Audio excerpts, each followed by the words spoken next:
Hello tout le monde, alors je suis heureuse de vous retrouver aujourd'hui pour vous parler de l'horoscope des signes du taureau pour le mois de juin. Alors bien sûr c'est un tirage général, prenez que ce qui vous parle et n'hésitez pas à l'écouter votre signe ascendant et votre signe lunaire.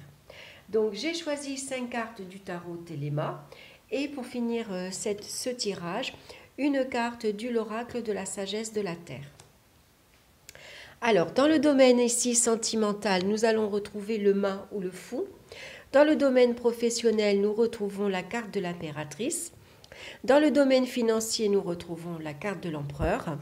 Et dans le domaine des énergies, nous retrouvons la carte du monde. Et en synthèse ici, nous retrouvons ici le hiérophant ou le pape. Alors, dans le domaine sentimental, ici, le mât va associer ici au pape, va nous parler d'une présence réconfortante dans les relations.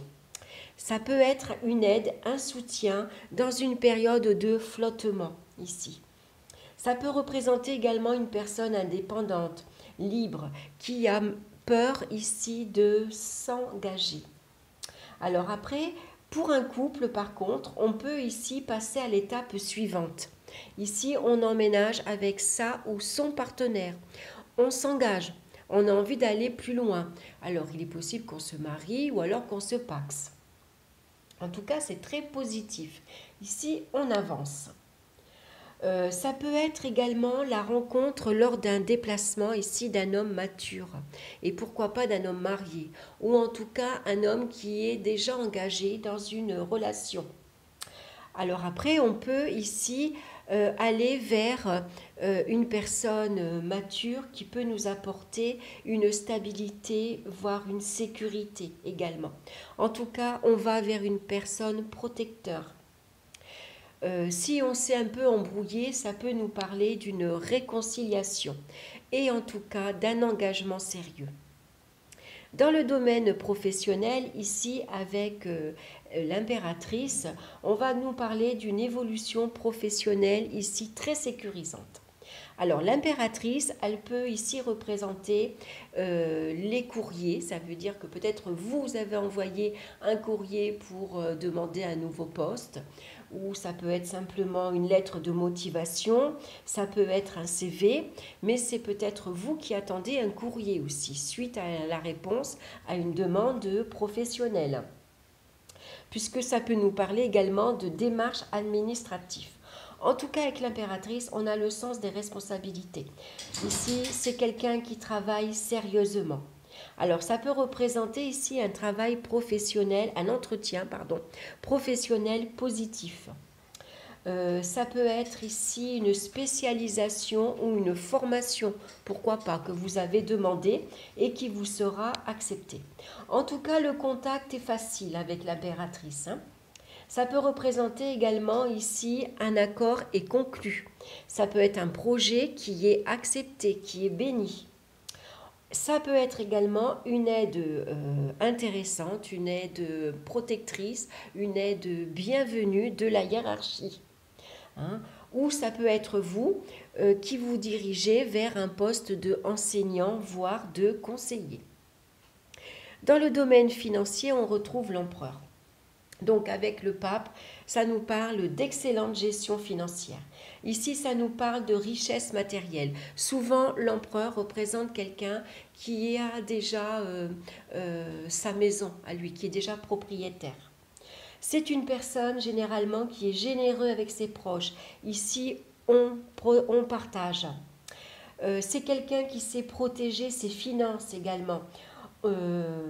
Ici, on dépense, il y a des dépenses raisonnables. On sait protéger ses finances et on sait les faire fructifier. On sait placer son argent pour que justement il nous rapporte une vie confortable, une aisance financière. Alors ici, il peut y avoir également des dépenses pour l'éducation de ses enfants. En tout cas, on agit en responsable. On écoute les conseils et ici, on tient ses objectifs qu'on s'est fixés.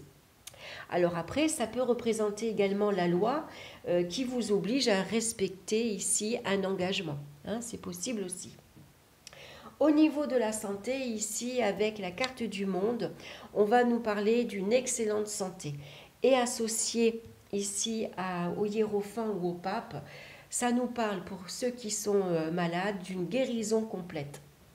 En tout cas, on écoute sagement les conseils qu'on nous a prodigués et on les suit attentivement. Alors, on va regarder ici la carte de l'oracle de la sagesse de la terre et c'est la divine protection. Alors, je vais vous lire son message. Donc, on voit la plante ici au milieu, c'est l'angélique. Elle stimule la protection divine, le guide spirituel, l'amour et la guérison. Les pierres qui sont ici tout autour, ici dans le cercle, c'est l'andalousite, parfois appelée la pierre des fées. Elle peut représenter un cercle de protection. On nous demande parfois d'aller là où les anges, voire les fées, ont peur de s'aventurer. Avant de vous diriger vers l'inconnu profond et obscur, entourez-vous d'une protection divine. Créez un cercle de lumière tout autour de vous pour attirer l'énergie protectrice. Entrez en contact avec votre source la plus élevée et faites appel à un guide affectueux. Donc ici, la protection et le guide, on le retrouve dans la carte du hiérophant. Voilà pour vous les signes du taureau. Je vous souhaite un excellent mois de mai. Et puis, n'hésitez pas à vous abonner et à liker si ce n'est pas encore fait. Et puis, moi, je vous retrouve très bientôt pour une nouvelle vidéo. Bye bye!